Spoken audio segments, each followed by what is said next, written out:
Welcome to Yahtzee Tries, the series where I play random games I'm somewhat interested in for the first time on stream. We call it Yahtzee Tries for the nice dual meaning of Yahtzee tries a new thing and Yahtzee tries not to totally humiliate himself in front of the internet.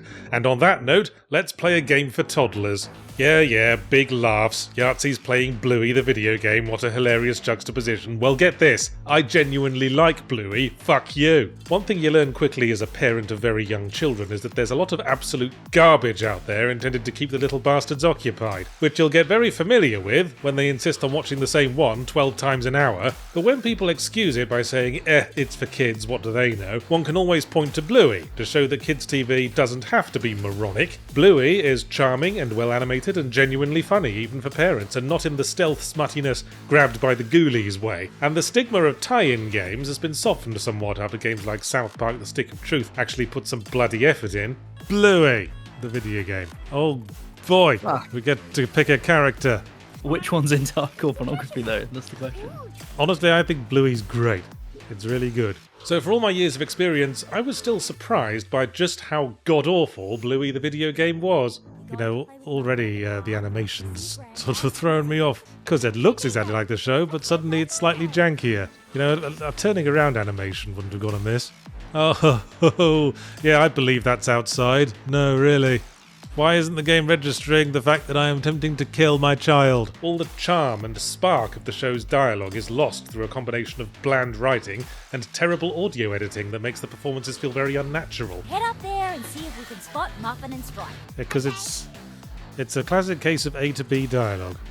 It's just every line is just coldly and emotionlessly establishing the next thing that needs to be established for the progress in the game.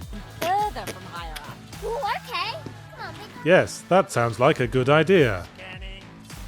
Here we go! Whoa! The balloon! Oh no! Oh no! And it looks janky as hell, with blatant mismatched resolutions and characters glitchily flickering from one mysterious animation sequence to another. Nice! Fill to the top. This is so jank. It's like every animation finds a new way to be jank. Yeah. The one thing you should be able to kick. Oh no, that was just a sticker, I think. We found... What? But that just seems like a crime. You don't put a ball in a court with a kick feature in the game and have it be a sticker, an immovable sticker. Meanwhile, the gameplay seems to largely consist of being massively overpraised for going to obviously highlighted things and pressing a button, which might be the necessary level of engagement for a toddler, but now we can't point to Bluey unconditionally when arguing that kids' media doesn't have to be condescending shit. Now we have to slightly angle our pointing finger away to avoid encompassing the video game. Yeah, I know what to do, thanks, game. I can't move because Bingo's in the way. Fucking Bingo. Alright, now you're getting an actual kicking. She's not even following me. She's just actively decided to softlock the game. Yahtzee, who are your top 5 yummy hairy dads? Can I just list 5 of my hairiest body parts? Each limb and your chin. Yes. I think chin's got to be at number 1. That's why I've never brought my own kids onto any streams. Reviewing it is probably a pointless exercise, since I'm sure it made all its money back the instant Bluey's underage audience learned of its existence. It certainly reflects the necessary amount of effort required to capitalise on brand recognition, and not an ounce more. Boing, boing, boing, boing, boing, boing, boing, boing. It might turn around. We've only unlocked 2 games. It might become Citizen Kane in the next 5 minutes. We never know. Well, that probably wouldn't be a very fun video game, would it? I'd love to see a... Stop saying that! I'm not caught up on the stream. I don't know what they're saying. I guess I'm freezing the kids and my wife, which is unusual because she usually waits till we're in the bedroom before she freezes up. Hey, just kidding, my love. This is what you're paying for, people. God help, there's no quit button. There's no escape. There's no escape from Bluey the video game. Guess we're stuck with it for the whole stream. Well, get fucked, viewers. Let's move on from a game about dog children in Australia to a game about dog children in what most of Australia looks like if you drive inland for an hour. Laika Aged Through Blood is a 2D open-world platformer where you ride a motorbike in a very physics-centric Trials HD kind of way, and first impressions were good. Is this like apocalyptic, furry, lone wolf and cub? This is already blowing Bluey out of the water. Holy shit. There's something about having like a turn button for like a 2D motorbiking game that feels very innovative and very natural and fun. The core traversal mechanics are innovative and satisfying. The concept of doing a backflip to reload your gun mid-combat is great. Reminds me of that bit in Terminator 2 where Arnie's on a motorbike and cocks his shotgun by swinging it around. Mad Max Furry Road. Nice one, Tommy Salty. Oh great, Puppy has something to say. Hold the fucking phone. You're getting the business. Yes. Consider yourself businessed. It's business time. You're flying business class. You're wearing business socks. Just make it easier to aim, I suppose. Well, wasn't ready for that. This movement and combat system could let you pull off some damned impressive looking stunts once you've had time to master chaining your abilities together. Quite a lot of time, perhaps. I think I got the hang of it. This is one of those games where you can do stuff that makes you feel really fucking cool. I'll tell you another thing that slightly annoys me about the control scheme is that after you shoot a box to make all the resources fall out, you have to physically touch all the resources to pick them up. And, you know, maybe this person would get their objectives achieved much more efficiently if they weren't riding a motorcycle the whole time. Maybe Puppy wouldn't have died if I wasn't on this fucking bike. Puppy's alive, it was Poochie who died. Ah, shit, sorry. He was Poochie crucified with his own guts, I'll remind you.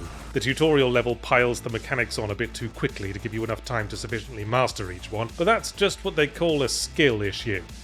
I do really like the looks of this game. I do think they're piling on a little bit too much in the first, 20 minutes mechanically. Yeah. I think they should have spread that out. Like, it should have been deflecting and then later on you get a gun. So you've mastered the other mechanic and also it's more satisfying to unlock a gun. Oh boy, I've got a bone onion. It's like a normal onion, but edgier. What is this, the Great British Bake Off? The experience does suffer when the speed ramps up because the art style is a bit too busy and zooms out too far, making it hard to read your angle and whether or not you're about to touch the ground safely or spread your brain across the dirt like a crab paste sandwich. Giving us bullet time so we can get our thoughts in order was a smart design choice, but Laika kept stumbling after its promising start. It's like a tuna fish. It dies if you let it slow down. Shoot the man. Reload. Deflect the next man's bullet. Yes. Shoot the next man. Reload again. Shoot this man. And his friend. Yes, calling the attacks is my method that works.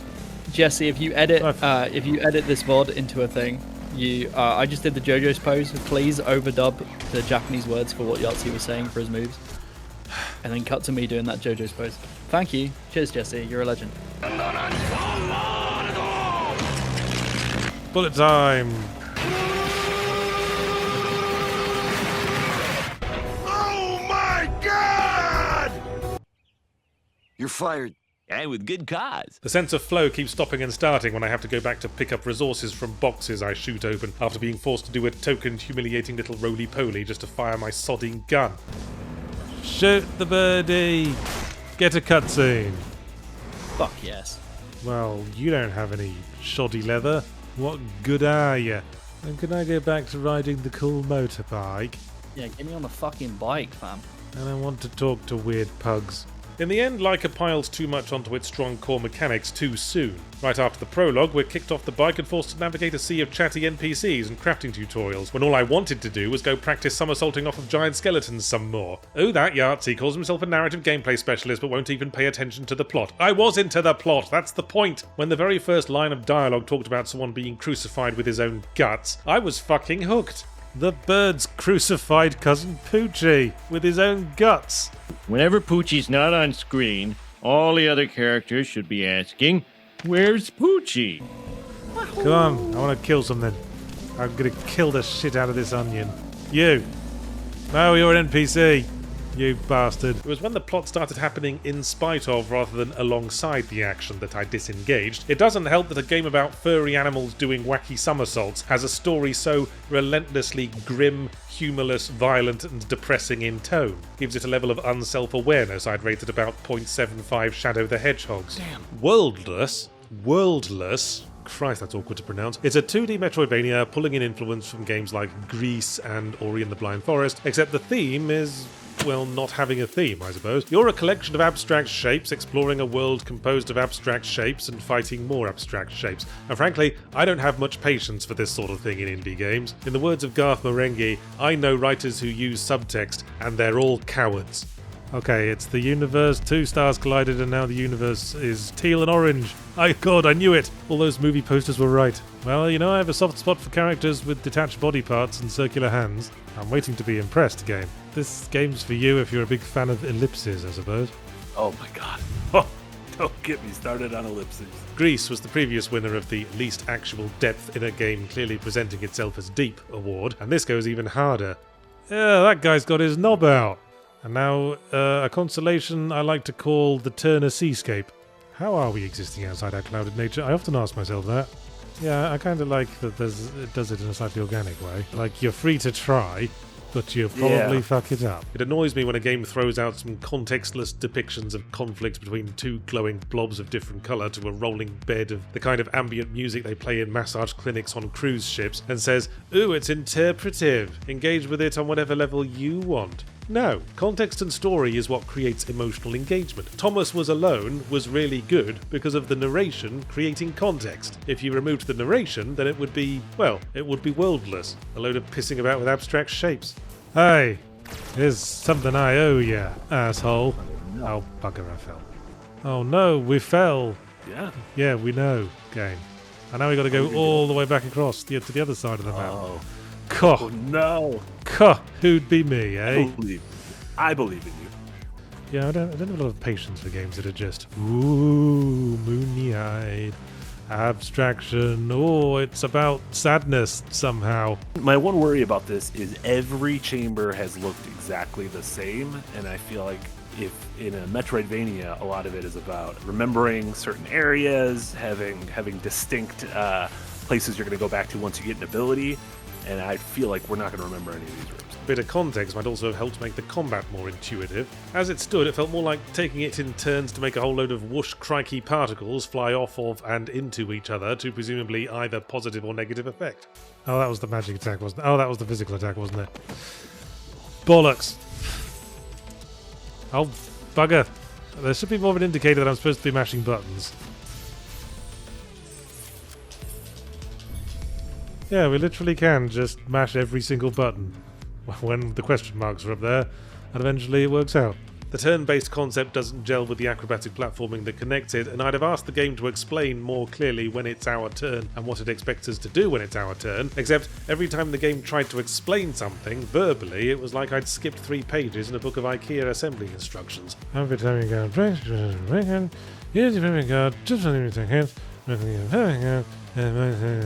okay. Oh, this is just like an upgrade. I guess. I just don't really get what this does.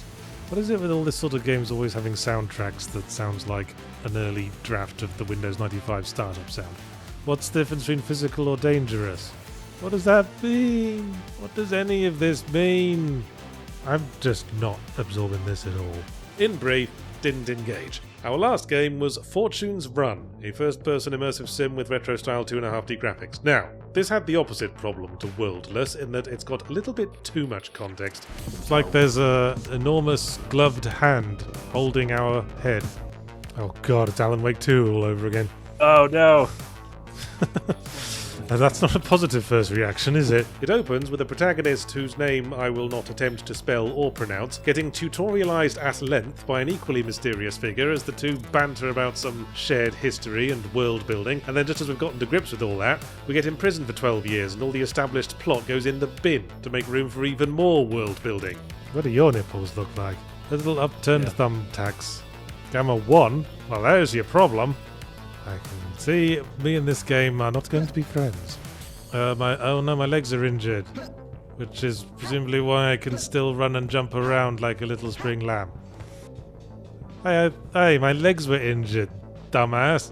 The game doesn't so much wear its influences on its sleeves as have sleeves constructed entirely from influences. Oh, it's one of these games that tries to be clever with the healing, is it?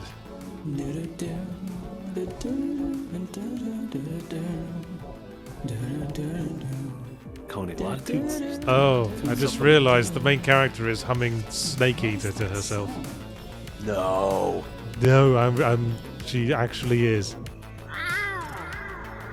Hey, there's fucking Dark Souls messages on the floor now as well. Oh my god. How many games is this game trying to be? In our brief time together, it directly and indirectly referenced System Shock, Thief, Deus Ex, Metal Gear Solid, Star Wars. Definitely one of those indie games that the creator thinks of as their special perfect baby, that needs to be crammed with as many systems as possible to express the full extent of their inspiration. But as is usually the case, the end result is something that badly needed to pick something to focus on.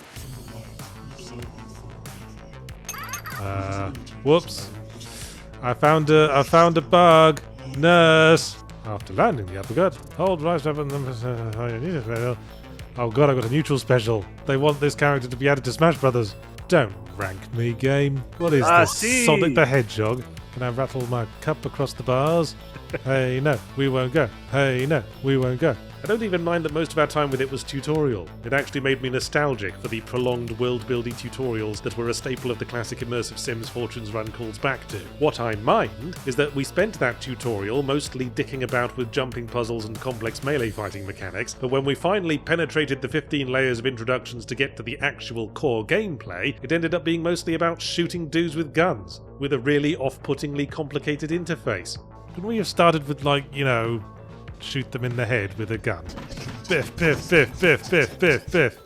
Biff, biff, biff, biff, biff. Biff, biff, biff, biff, biff, biff, biff, biff. You know, when you do a tutorial, it's not a great idea to put a huge space between the end of tutorializing the basic mechanics and then actually having to use those mechanics. More tutorials? Jesus Christ. You know the one thing I haven't used at all?